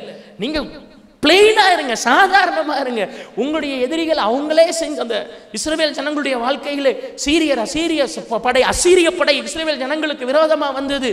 அவர்களே அவர்களுக்குள்ளாய் வெட்டிக்கிட்டு விழுந்தாங்க. அதுதான் நம்முடைய கர்த்தருடைய செயல். ஏன் உங்க கையில சோத்திரம் எந்த ஒரு இரத்தக்கரையும் இருக்காது. ஆமென் சொல்லுங்க. என் கையில நான் தப்பு எதுவும் செய்ய மாட்டேன். அல்லேலூயா. எனக்குன்னு ஒரு நல்ல பேர் இருக்கும் ஆண்டவர்கிட்ட. ஆமென். என் கையினால செய்ய மாட்டேன், அவங்களே பார்த்துக்கிடுவாங்க, காரியம் மாறுதலாய் முடியும். ஆமென். இப்போ நிலைமை என்னாச்சு? அங்கே ஆமான் மொர்தெக்காய்க்கு விரோதமாய் அவனை தூக்கிலிடுகிறதற்கு 50 அடி உயரம், 50 அடி 50 முழம். வசனம் 14வது வசனத்தில் சொல்லப்பட்டிருக்கு 50 முழ உயரம் ஒரு தூக்கு மரத்தை ஏற்படுத்துறாங்க. அதே தூக்கு மரம் அங்கே ஆமானுக்கு வந்தது. இதுதான் இவர்களுடைய வாழ்க்கை. ஆமான் மொர்தெகாயுடைய வாழ்க்கையிலே மாறுதலாய் முடிந்த ஒரு காரியம். அது கடைசி வசனத்தை வாசிங்க, 10வது அதிகாரம் 3வது வசனத்திலே, யூதனாகிய மொர்தெகாய் ராஜாவாகிய அகாஸ்வேருக்கு இரண்டாவதானவனும் யூதருக்குள் பெரியவனும் தன் திரளான சகோதரருக்கு பிரியமானவனுமாயிருந்ததும் அன்றி தன் ஜனங்களுக்குள்ள நன்மையை நாடி தன் குலத்தாருக்கெல்லாம் சமாதானம் உண்டாக பேசுகிறவனுமாய் இருந்தான். ஆமேன் சொல்லுவோமா? ஹல்லேலூயா, ஹல்லேலூயா. காரியம் இப்படிதான் மாறுதலாய் முடிந்தது மொர்தெகாயுடைய வாழ்க்கையிலே. ஆமென். மூன்றாவது ஒரு காரியத்தை எஸ்தர் 2வது அதிகாரம் 10வது வசனத்திலிருந்து வாசிக்கலாம். எஸ்தர் 2வது அதிகாரம் 10வது வசனம் எல்லாரும் வாசிங்க. எஸ்தரோ வென்றால் தன் குலத்தையும் தன் பூர்வோத்தரத்தையும் அறிவிக்காதிருந்தால் மொர்தெகாய் அதை தெரிவிக்க வேண்டாம் என்று அவளுக்கு கற்பித்திருந்தான். கவனிங்க, இங்க எஸ்தர் ராஜாவுடைய அரண்மனைக்கு ராணியாக செல்ல வேண்டியது இருந்தது. ராணியாகலாம், ஆனா நாங்க போகணும். போகும்பொழுது மொர்தெகாய் ஒன்றை சொல்லி அனுப்பியிருந்தான். என்ன சொல்லி அனுப்பியிருந்தான்? எந்த சூழ்நிலையிலும் நீ ஒரு யூத பெண் என்று சொல்லிவிடாதே. நீ யூதன் பிள்ளை பெண் என்று சொன்னால் நீ அடிமை குலத்தில் இருக்கிறவள் என்று ராஜாக்குள்ள தெரிஞ்சிடும், அரண்மனைக்குள்ள தெரிஞ்சிடும். நீ அடிமை பெண் என்கிறதையும், நீ அடிமைப்படுத்தப்பட்டு வந்திருக்கிறாய், அங்க உன் தேசத்தை, இஸ்ரவேல் தேசத்தை விட்டு உன்னை இங்க அடிமையாக கொண்டு வந்திருக்கிறாங்க. நம்ம ஏன்னா இவனுடைய சிறிய தகப்பன் இந்த மொர்தெகாய் அடிமையாய் வந்தவன். அப்ப அடிமை பெண் அங்கே ராஜாவுடைய சோதனம் அரண்மனையிலே ராணியாக வேண்டும் என்கிறது ஒரு கஷ்டமான விஷயம். ஒரே ஒரு காரணம். என்ன காரணம்? இவள் யூத பெண் என்கிறதுனால். அப்ப மொர்தெகாய் சொல்லி வைத்திருந்தான், நீ யூத பெண் என்று யாருக்கும் சொல்ல வேண்டாம். உன்னுடைய ஆரிஜின் என்ன, உன்னுடைய வேலை என்ன, நீ யார், எங்கிருந்து வந்திருக்கிறாய், இதெல்லாம் ரொம்ப அங்க போய் சொல்லாத என்று சொல்லி அனுப்பியிருந்தான். அதனால எஸ்தரும் தன்னுடைய குலத்தை குறித்து வெளியே சொல்லாமல் இருந்தார். அப்படின்னா என்ன அர்த்தம்? யூதன் என்று சொல்லுகிறதற்கு அங்க எல்லாருக்கும் ஒரு பயம். யூதன் என்று சொன்னா வெட்கம். ஏன்? அடிமை. யூத பெண் ஒரு ராணி ஆயிட்டான்னு சொன்னா ஒரு அடிமை ராஜா கல்யாணம் கட்டி இருக்கிறார் என்கிற ஒரு சோதனம். அவர்கள் இகழ்வாய் பேசக்கூடிய ஒரு நிலையிலே இருந்த குலத்தின் பெயர் தான் யூத குலம். சூழ்நிலை அப்படிதான் இருந்தது. கொஞ்ச நாள் கழிச்சு இதுவும் சோதனம் கட்டளையும் வந்தது. என்ன கட்டளை? யூதர்கள் யாரா இருந்தாலும் அவர்கள் அந்த நாளில் கொலை பண்ணப்பட வேண்டும். கொலை பண்ண மட்டும் போதாது, அவர்களை கொள்ளையிட வேண்டும் என்று சட்டம் வந்தது, கட்டளை வந்தது. இப்ப யூத குலத்துக்கு விரோதமாய், இந்த யூதன் என்கிற பெயருக்கு விரோதமாய் இவ்வளவு காரியம் இருக்கும் பொழுது இன்னொரு வசனத்தை நீங்க வாசிங்க. ஹல்லேலூயா. எப்படியா வசனம் சொல்லுகிறது? 8வது அதிகாரம் 16வது வசனம் 17வது வசனத்தை எல்லாரும் எடுத்து வாசிங்க. 8வது அதிகாரம் 16, 17. இவ்விதமாய் யூதாருக்கு வெளிச்சமும் மகிழ்ச்சியும் களிப்பும் கனமும் உண்டாயிற்று. ராஜாவின் வார்த்தையையும் அவனுடைய கட்டளைகளையும் போய் சேர்ந்த எல்லா நாடுகளிலும் எல்லா பட்டணங்களிலும் யூதருக்குள்ளே அது மகிழ்ச்சியும் களிப்பும் விருந்துண்டு கொண்டாடும் நல்ல நாளுமாயிருந்தது. யூதருக்கு பயப்படுகிற பயம் தேசத்து ஜனங்களுக்கு பிடித்ததினால் அவர்களில் அநேகர் யூத மார்க்கத்தில் அமைந்தார்கள். கரங்களை தட்டி கர்த்தருக்கு மகிமை செலுத்துவோமா? காரியம் மாறுதலாய் முடிந்தது. ஹல்லேலூயா. எங்க நீங்க உங்க பேரை சொல்ல வெட்கப்படுறீங்களோ, எங்க உங்க குடும்பத்தை குறித்து பேச வெட்கப்படுறீங்களோ, ஐயோ நான் இப்படி உள்ளவன், இவ்வளவு குறைவா உள்ளவன், எனக்கு இவ்வளவு ஆசீர்வாதம் தானே இருக்கு, நான் இந்த பேக்ரவுண்ட்ல இருந்து வந்திருக்கிறேன்னு நீங்க எதை நினைச்சு வெட்கப்படுற ஒரு சூழ்நிலைமையா இருந்தாலும் கர்த்தர் காரியத்தை மாறுதலாய் முடிய பண்ணுவார். நிறைய பேர் உங்களை தேடி வந்து உங்க கூட இருப்பாங்க. நிறைய பேர் நான் கிறிஸ்தவன்னு சொல்றத சந்தோஷப்பட போகிற ஒரு நாட்கள் இந்த பட்டணத்திலே வரப்போகிறது. ஹல்லேலூயா, ஹல்லேலூயா. கர்த்தர் செய்வார். ஆமென். காரியம் மாறுதலா முடிஞ்சது. எங்க இருந்து எங்க போகுது பாருங்க. யூதன்னு சொல்றதுக்கே பயம். எல்லா யூதர்களும் கொலை செய்யப்பட வேண்டும். அப்படி சொல்லப்பட்ட அந்த நாளிலே வசனம் சொல்லுகிறது, அங்க இருந்து ஒரு உபவாசம் ஜெபம் வருது, ஒரு மாற்றம் வருகிறது. இப்போ கேட்கிறவங்கலாம், யூதருக்கு இவ்வளவு மரியாதையா, நானும் யூதனா மாறுறேன். கிறிஸ்தவங்களுக்கு இவ்வளவு ஆசீர்வாதமா, இயேசுப்பாவை தேடுறவங்களுக்கு இவ்வளவு நன்மையா, நானும் இயேசுவை தேடுகிறேன், நானும் அவரை சேவிக்க வருகிறேன், நானும் ஆராதிக்க வருகிறேன். எல்லாரும் சொல்லுங்க, இயேசுவை ஆராதிக்க வாருங்கள். ஹல்லேலூயா, ஹல்லேலூயா. கர்த்தர் கோட்டை ஊழியங்களை சோத்திரம் தலைமை போதகருக்கு கொடுக்கும் பொழுது கர்த்தர் கொடுத்த வாக்குத்தத்தம் இதுதான், இயேசுவை ஆராதிக்க வாருங்கள். Still it stands. Amen. இன்னும் இந்த அறிக்கை சொல்லப்பட்டு கொண்டே இருக்கிறது. உங்க ஒவ்வொரு வாயிலையும் சொல்லணும், இயேசுவை ஆராதிக்க வாருங்கள். ஆமென். திருநெல்வேலி பட்டணமே, பாளையங்கோட்டையே, தூத்துக்குடி நகரமே, சோத்திரம், திருச்செந்தூர் ஊரே, நாகர்கோயிலே, தென்காசியே, கோவில்பட்டியே, எல்லாரும் சொல்லுங்க, என்னது? இயேசுவை ஆராதிக்க வாருங்கள். நம்ம இப்போ கூப்பிடுறோம். கர்த்தர் விரும்பும் போது கர்த்தர் ஒரு நாளை குறித்து வச்சிருக்கிறார். அந்த நாள் வரும் பொழுது உங்களை பார்த்து, உங்களுடைய மேன்மைகளை பார்த்து, உங்களுடைய ஆசீர்வாதங்களை பார்த்து, உங்கள் ரட்சிக்கப்படாத சொந்தக்காரங்க, உங்களை ஏளனமாக பேசின சொந்தக்காரங்க, உங்களுக்கு விரோதமாய் தலைகளை துலுக்கினவர்கள், அவங்கள பார்த்து நம்ம இவர்கள் சேவிக்கிற ஆண்டவரை சேவித்தால் நமக்கு நல்லதுன்னு சொல்லுற நாட்கள் மிக சீக்கிரத்தில் இருக்கிறது. அது கர்த்தர் நமக்கு ஏற்படுத்தி தருவார். காரியம் மாறுதலாய் முடியும். ஹல்லேலூயா, ஹல்லேலூயா. ஆமாம், உங்களை குடும்பத்தில் உங்கள் சொந்தக்காரங்க எல்லாம் நீ சர்ச்சுக்கு போகிறதுனால தான் இது நடக்குது, நீ தேவனை தேடுறதுனால தான் இது நடக்குது, நீ யூதனாக இருந்தால் கஷ்டம், யூதன் வெளியே சொல்லவே பயம், கிறிஸ்டியன் வெளியே சொல்லவே பயம், அவமானமாக இருக்குதா, வெளியே சொல்ல முடியல. திடீர்னு சொந்தக்காரங்கெல்லாம் ஒரு மீட்டிங் வைக்கும்போது, ஒரு கல்யாணம் வைக்கும்போது, ஏதாச்சும் ஒரு நல்ல காரியம் வைக்கும்போது, அங்கே போய் பூ வைக்காமல் பொட்டு வைக்காமல் இருக்கும்போது, அங்கே போய் ஒரு சில நேரங்களில் நகை போடாமல் இருக்கும்பொழுது, மேலையும் கீழையும் ஏளனமாக இறங்கி பார்ப்பாங்களே அப்படின்னு நினைச்சு கொண்டு இருக்கிறீங்களா? ஒரு நாட்கள் வரும், அவர்களும் உங்களோடு சேர்ந்து நீங்கள் ஆராதிக்கிற ஜீவனுள்ள தேவனுடைய குமாரனாகிய கிறிஸ்துவை ஆராதிக்கிற நாள் வருகிறது. ஆமென். ஹல்லேலூயா, ஹல்லேலூயா, ஹல்லேலூயா, ஹல்லேலூயா, ஹல்லேலூயா. கர்த்தர் நமக்கு அதை செய்வார். கர்த்தர் உங்க குடும்பத்துக்கு அதை செய்வார். உங்க பிள்ளைகளின் வாழ்க்கைக்கு அப்படிப்பட்ட நன்மையை தருவார். நீங்க வேண்டான்ட்டு உங்களை விட்டு பிரிஞ்சு போனவங்க நீங்க வேணும்னு வருவாங்க. ஹல்லேலூயா, ஹல்லேலூயா, ஸ்தோத்திரம். காரியம் மாறுதலாய் முடிந்தது. நான்காவதாக ஒரு காரியம், இதுதான் அந்த நாள். ஸ்தோத்திரம். எல்லாரும் எடுத்து வாசிங்க. எஸ்தர் 3வது அதிகாரம் 13வது வசனம். எஸ்தர் 3வது அதிகாரம் 13வது வசனம் வாசிக்கலாமா? ஆதார் மாதமான 12ஆம் மாதம் 13ஆம் தேதி ஆகிய ஒரே நாளிலே சிறியோர், பெரியோர், குழந்தைகள், ஸ்திரீகள் ஆகிய சகல யூதரையும் அழித்து கொன்று நிர்மூலமாக்கவும் அவர்களை கொள்ளையிடவும் அஞ்சக்காரர் கையிலே ராஜாவின் நாடுகளுக்கெல்லாம் கட்டளை அனுப்பப்பட்டது. ஆமென். சோதரம். அந்த வசனம் சொல்லுகிறது, அந்த 15வது வசனத்தை வாசிங்க. அந்த அஞ்சக்காரர் ராஜாவின் உத்தரவினால் தீவிரமாய் புறப்பட்டு போனார்கள். அந்த கட்டளை சூசான் அரண்மனையிலே பிறந்தது. என்னது? அந்த கட்டளை எங்க பிறந்துச்சா? சூசான் அரண்மனையிலே பிறந்தது.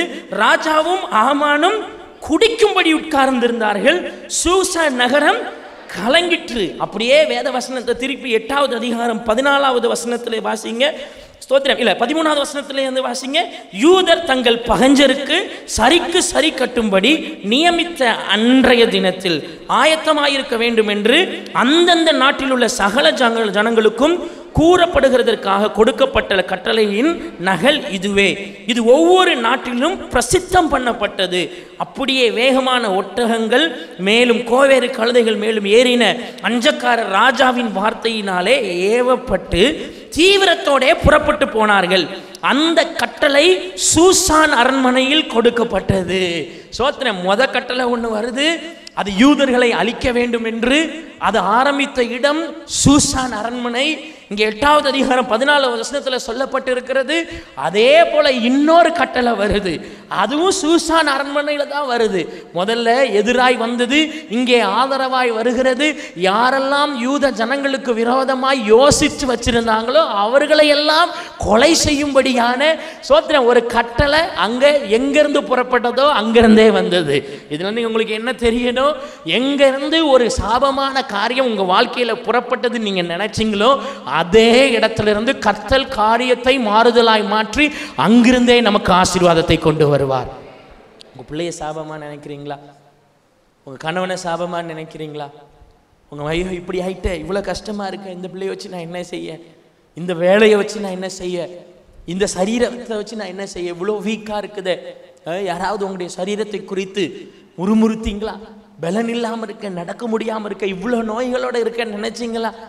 எந்தெந்த இடத்துல இருந்து உங்க வாழ்க்கையில கெட்ட செய்தியை பிசாசு கொண்டு வந்தானோ அந்த இடத்துல இருந்து நல்ல செய்தியை கொண்டு வைக்க என் இயேசுவால் முடியும்னு நீங்க நம்புங்க. முதல்ல நீங்க நம்பணும்.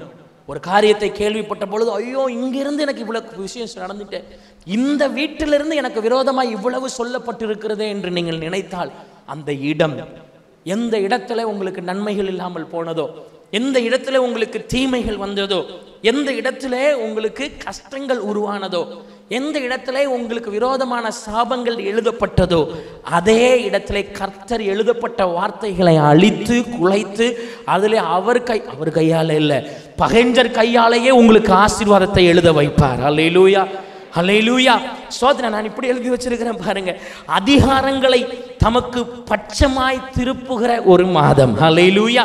இந்த 13ஆம் தேதியிலிருந்து நாளைக்கு 14ஆம் தேதியிலிருந்து அடுத்த 13ஆம் தேதி வரைக்கும் வைத்துக் கொள்ளுங்க. கர்த்தர் பெரிய பெரிய அதிகாரிகள் கண்களில் உங்களுக்கு தயவு கிடைக்க செய்வார். பெரிய பெரிய நன்மைகளை உங்களுக்கு கிடைக்க செய்வார். அதிகாரங்கள் உங்கள் பட்சமாக திரும்பும். மனிதர்களுடைய உங்க ஆஃபீஸில் வேலை பார்க்குறீங்களா, அந்த ஆஃபீஸில் வர்ற சட்டங்கள் உங்களுக்கு ஆதரவாய் மாறும். ஒரு ஸ்கூலில் வேலை பார்க்குறீங்களா, ஒரு ஹாஸ்பிட்டலில் வேலை பார்க்குறீங்களா, அங்கே சின்ன சின்ன சட்டங்கள் போட்டாலும் அது உங்களுக்கு ஆதரவாய் மாறும். ஒரு தேவனுடைய பிள்ளை உபவாசிக்கும் பொழுது பேங்க்கில் வர காரியங்கள் உங்களுக்கு ஆதரவாய் மாறும். மனிதர்கள் எடுக்கிற முடிவு உங்களுக்கு ஆதரவாய் மாறும். எப்போ? உபவாசித்து ஜெபிக்கும் பொழுது. தீமையை செய்ய நினைத்தவர்களுக்கு, ஆமா இப்படி எழுதியிருக்கிறேன் கவனிங்க, தீமையை செய்ய நினைத்தவர்களே மேலான நன்மையை நமக்கு செய்கிற நாட்கள். எல்லாரும் கண்ணை மூடி கரங்களை உயர்த்தி, ஆண்டவரே எனக்கு யாரெல்லாம் தீமை செய்ய நினைச்சாங்களோ நான் அவர்களுக்கு விரோதமாய் தீமையை நினைக்க மாட்டேன் ஆண்டவரே. ஆனால் நீர் காரியத்தை மாறுதலாய் முடிக்கிறதுனாலே யாரெல்லாம் எனக்கு தீமை செய்ய நினைத்தாங்களோ அவர்கள் எல்லாருமே எனக்கு அதை விட மேலான நன்மைகளை வந்து கொடுத்துட்டு போக பண்ணும் ஆண்டவரே என்று கர்த்தரிடத்தில் கேளுங்க. அல்லேலூயா, அல்லேலூயா. இன்னொன்று கவனிங்க, நம் பட்சத்தில் நமக்கு மகிமை உண்டாக மனிதர்கள் சேர்க்கப்படுவாங்க. ஆமென். எப்படி யூத ஜனங்கள் பயந்து கொண்டிருந்தாங்க, வெட்கப்பட்டு கொண்டிருந்தாங்க, காரியம் மாறுதலாய் முடிந்ததுனாலே நான் யூதன் என்று சொல்லுகிறதற்கு அவங்களுக்குள்ள பெருமை உண்டாகிற அளவுக்கு நிறைய பேர் அவங்களோட ஜாயின் பண்ணிக்கிட்டாங்க. உங்களுக்கு ஆதரவாய் உங்களை மதிக்கிற, உங்களை மேன்மைப்படுத்துகிற, உங்களை உயர்த்துகிற ஜனங்களை கர்த்தர் உங்க பட்சமாய் சேர்த்து கொண்டு வர கரங்களை உயர்த்தி கர்த்தர்ட்ட ஜெபம் பண்ணுங்க. ஆண்டவரே நான் செய்ய போகிற உபவாசம், அல்லேலூயா, அதனால எனக்கு பட்சமாய், ஸ்தோத்திரம், என் பட்சத்தில் எனக்கு மகிமை உண்டாக மனிதர்கள் சேர்க்கப்படட்டும் ஆண்டவரே. அல்லேலூயா. என்னை ஏளனமாக பார்த்தவங்க, நான் இயேசுவை ஆராதிக்கிறதுனால், நான் உண்மையா இருக்கிறதுனால், சபைன்னு போகிறதுனால என்னை ஏளனப்படுத்தினவர்களுக்கு முன்பாக என் தலையை நீர் அல்லேலூயா என்னையால் அபிஷேகப்படுத்தி அல்லேலூயா என்னை நீ மேன்மைப்படுத்துகிற ஒரு நாட்களை எனக்கு கொடுமை ஆண்டவரே என்று கர்த்தரிடத்தில் கேட்போமா? ஹல்லேலூயா, ஹல்லேலூயா, ஹல்லேலூயா, ஆமென், ஹல்லேலூயா. மக்கள் சொல்லுவாங்க, இவங்க கூட நம்ம இருந்தால் நல்லா இருக்கும் போலயே. ஆமென், ஹல்லேலூயா. இவங்க ஆராதிக்கிற இயேசுவை நம்ம ஆராதிச்சா நல்லா இருக்கும் போலயே. இவங்க எவ்வளோ நல்லா இருக்கிறாங்க, இவங்க எவ்வளோ சுகமாக இருக்கிறாங்க. ஸ்தோத்திரம். திருச்செய்தி எங்கே ஆரம்பிச்சதோ அங்கேயே நற்செய்தி முடிந்தது. இந்த கடைசி வசனத்தை மட்டும் வாசித்து முடிக்கல. நம்ம எஸ்தர் 8வது அதிகாரம் 15வது வசனத்தை எடுத்து வாசிங்க. ஸ்தோத்திரம். எஸ்தர் 8வது அதிகாரம் 15வது வசனம் வாசிங்க. அப்பொழுது மொர்தெகாய் இளநீலமும் வெள்ளையுமான ராஜவஸ்திரமும் பெரிய பொன்முடியும் பட்டும் இரத்தாம்பரமும் அணிந்தவனாய் ராஜாவினிடத்திலிருந்து புறப்பட்டான். சூசான் நகரம் ஆர்ப்பரித்து மகிழ்ந்தது. இப்போ இது ஸ்தோத்திரம் 4வது அதிகாரம் 1வது வசனத்தை வாசிங்க. இல்லைன்னா 4வது அதிகாரம் 1வது வசனத்தில் எடுத்து வச்சுட்டு அதுக்கு முந்தின அதிகாரம் கடைசி பகுதியிலிருந்து வாசிங்க. சூசான் நகரம் கலங்கிற்று, நடந்த யாவற்றையும் மொர்தெகாய் அறிந்து, மொர்தெகாய் தன் வஸ்திரங்களை கிழித்து ரெட்டுடுத்தி சாம்பல் போட்டுக்கொண்டு நகரத்தின் நடுவிலே புறப்பட்டு போய் துயரமுள்ள மகா சத்தத்துடனே அலறிக்கொண்டு. இப்போ மறுபடி 8வது அதிகாரம் 15வது வசனத்தை வாசிங்க. அப்பொழுது மொர்தெகாய் இளநீலமும் வெள்ளையுமான ராஜவஸ்திரமும் பெரிய பொன்முடியும் பட்டும் இரத்தாம்பரமும் அணிந்தவனாய் ராஜாவினிடத்திலிருந்து புறப்பட்டான். சூசான் நகரம் ஆர்ப்பரித்து மகிழ்ந்தது. ஆமென், ஹல்லேலூயா. இந்த காரியம் கர்த்தரால் வந்தது. இந்த மாற்றம் என் இயேசுவால் வந்தது. காரியத்தை மாறுதலாய் முடிக்க செய்தவர் என் தேவனாகிய கர்த்தர். அன்று சத்துருவுடைய யோசனைகளை நிர்மூலமாக்கி மொர்தெகாய் என்கிற ஒரு தேவ மனிதனுக்காய் தேவன் இவ்வளவு பெரிய காரியங்களை செய்ய முடியும் என்றால், உங்களை நேசித்த நம்முடைய தேவனாகிய கர்த்தர் அந்த மொர்தெக்காய் இயேசு கிறிஸ்துவை அறிந்திருக்க வாய்ப்பில்லை, தேவனை அறிந்திருப்பான். ஆனால் நீங்களும் நானும் தேவனாகிய கர்த்தரின் சொந்த குமாரனாகிய இயேசு கிறிஸ்துவை அறிந்து அவரை ஏற்றுக்கொண்டு அவரால் ரட்சிக்கப்பட்டு அவருடைய இரத்தத்தினால் கழுவப்பட்டு அவர் அனுப்பின பரிசுத்த ஆவியானவரால் நிரப்பப்பட்டு இருக்கிறோமே, நமக்கு கர்த்தர் ஏற்படுத்துகிற மாறுதலான ஆசீர்வாதம் எவ்வளவு மேன்மையாக இருக்கும். விசுவாசிக்கிறவங்க கையை தட்டி நான் இயேசுவின் பிள்ளைன்னு சொல்லுங்க. தீபாலா ஷாகாதா நாராதாலாம் எல்லாரும் கரங்களை தட்டி கொண்டு இருக்கிற இடங்கள் அப்படியே எழும்பி ஸ்தோத்திரத்தோட எழும்பி கண்ணை மூடி கையை தட்டி கர்த்தருக்கு மகிமை செலுத்தி, ஆமாம் அது எனக்குரியது, எனக்குன்னு ஒரு மேன்மை, நான் இயேசுவின் வித்தியாச சகோதரா. ஆமானை விட பெரிய தேவனை நாம் சேவிக்கிறோம். அல்லேலூயா. அகாஸ்வேரு ராஜாவை விட பெரிய தெய்வத்தை நாம் சேவிக்கிறோம். அவர் பெரியவர். மொர்தெக்காயை விட நீ அதிகமாய் தேவனை அறிந்திருக்கிறபடியினால், மொர்தெக்காயை விட இயேசு கிறிஸ்துவை நீங்கள் அதிகமாய் அறிந்திருக்கிறபடியினால் அவனை விட அதிகமாய் நம்மை ஆசீர்வதிக்கிறதற்கு எவ்வளவு வல்லமை கர்த்தர் கொடுத்திருக்கிறார், கிருபையை அளிச்சிருக்கிறார், அபிஷேகம் கொடுத்திருக்கிறார் அல்லவா.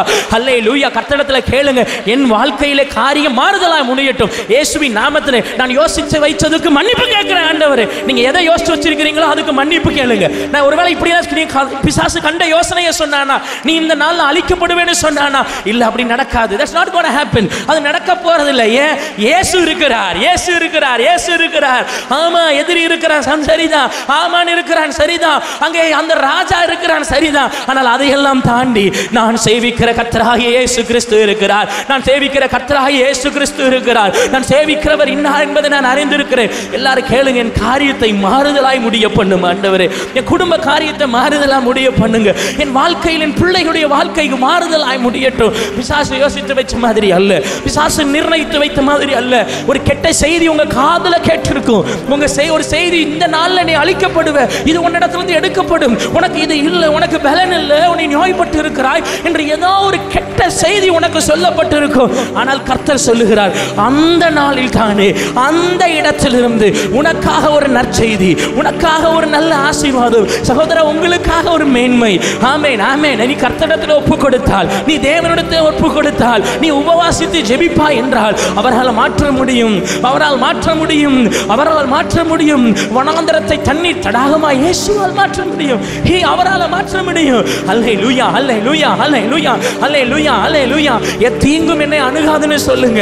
எந்த தீங்கும் என்னை அணுகாது. பிசாசுடைய காரியம் என் வாழ்க்கையில வாய்க்காமல் போகும். பிசாசின் காரியம் என் வாழ்க்கையில வாய்க்காமல் போகும். பிசாசின் திட்டங்கள் நிர்மூலமாக்கப்படும். ஆமா சகோதரா, உன் வாழ்க்கையில பிசாசு போட்டு வைத்திருக்கிற திட்டம் ஒன்று நீ அறிந்து வருத்தப்பட்டு கொண்டிருக்கிறாய். அல்லேலூயா. இப்படி யோசித்து வைத்திருக்கிறானே, இப்படி ஒரு துன்பம் உனக்கு வரப்போகிறது என்று ஒரு சத்துரு உங்களுக்கு விரோதமாக ஏற்படுத்தி வைத்திருக்கிறார். உங்களுக்கு விரோதமாக கேஸ் ஃபைல் பண்ணி வச்சிருக்கிறாங்களா? கர்த்தர் அதை உனக்கு ஆசீர்வாதமாக மாற்றி கொடுப்பார். உனக்கு விரோதமாக எழுதப்பட்ட கேஸ், உனக்கு விரோதமாக சொல்லப்பட்ட நீதி, அது உலக நீதியா இருக்கலாம். ஆனால் கர்த்தருடைய நீதி உனக்கு சாதகமாய் வருகிறது. கர்த்தருடைய முடிவு உனக்கு சாதகமாய் வருகிறது. கர்த்தருடைய வார்த்தைகள் உனக்கு சாதகமாய் வரும்.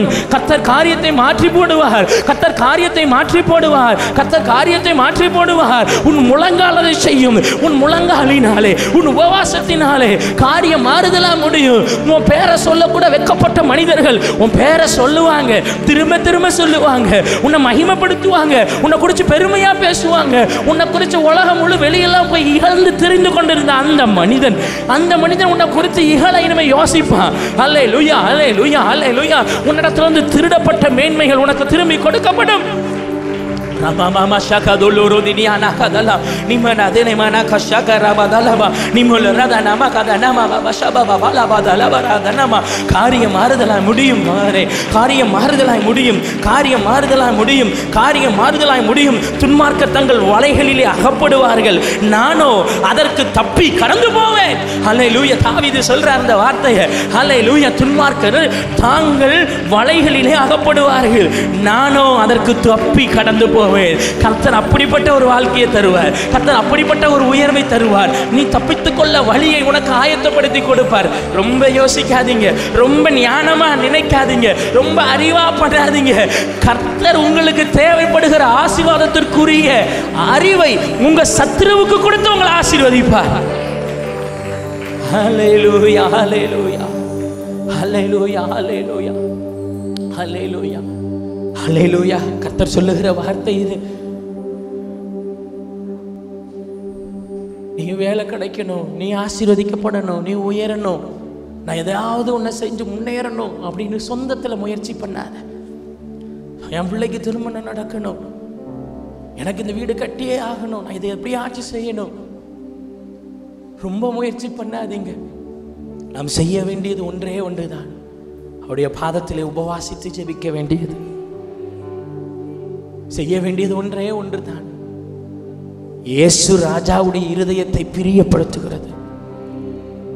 அவருடைய இருதயம் குளிர்ந்தால் போதும், அதிகாரிகளின் இருதயம் குளிரும். அவர் கண்ணில் தயவு கிடைச்சா போதும், ராஜாவின் கண்களிலே தயவு கிடைக்கும்.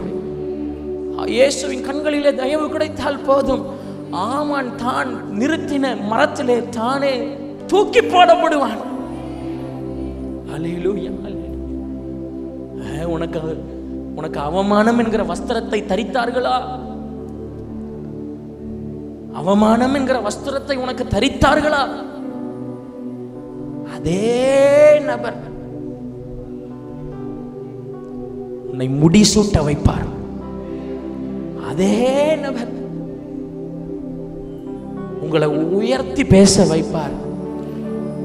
சூசான் அரண்மனையிலிருந்து ஒரு கெட்ட செய்தி வந்தது, இது ஜனங்களை அழிக்க.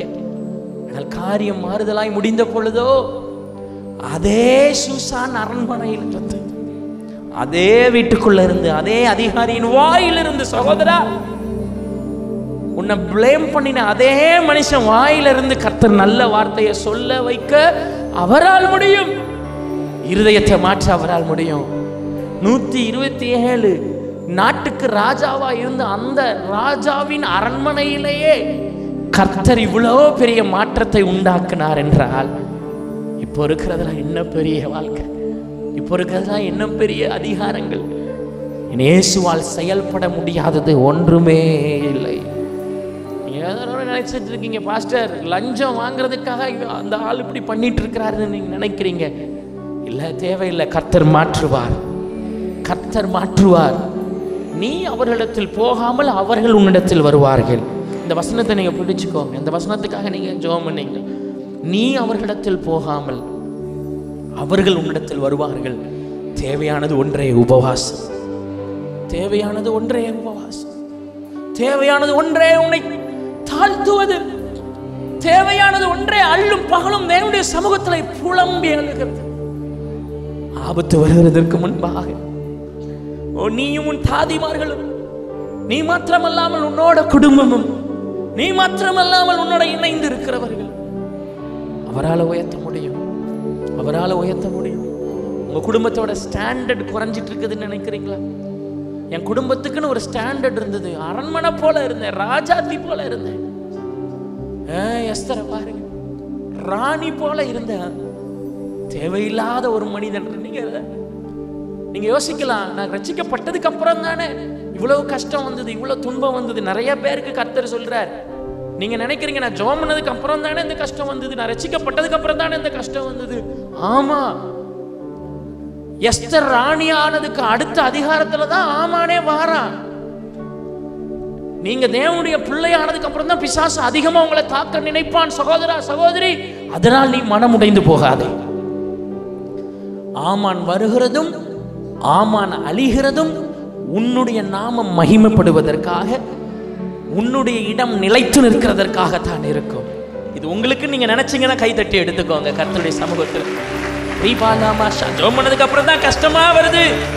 ராணி ஆனதுக்கு அப்புறம் தான் ஆமான் வருவான். கவலைப்படாதீங்க. ஆமான் வருகிறதும் ஆமான் அழிகிறதும், ஆமானுடைய யோசனைகள் அபத்தமாகிறதும் உன்னுடைய குடும்பத்தின், உன் குலத்தின் மேன்மைக்காக. ஆமென். அல்லேலூயா, அல்லேலூயா, அல்லேலூயா, அல்லேலூயா, அல்லேலூயா, அல்லேலூயா, அல்லேலூயா. இந்த பார்தலத்தின் சொந்தக்காரர் அவர், இந்த உள்ளத்தில் சொந்தமானார். இந்த பார்தலத்தின் சொந்தக்காரர் அவர், இந்த உள்ளத்தில் சொந்தமானார். மகிழ்வோம், மகிழ்வோம், தினமாக மகிழ்வோம், இயேசுராஜன் நம் சொந்தமாகினார்.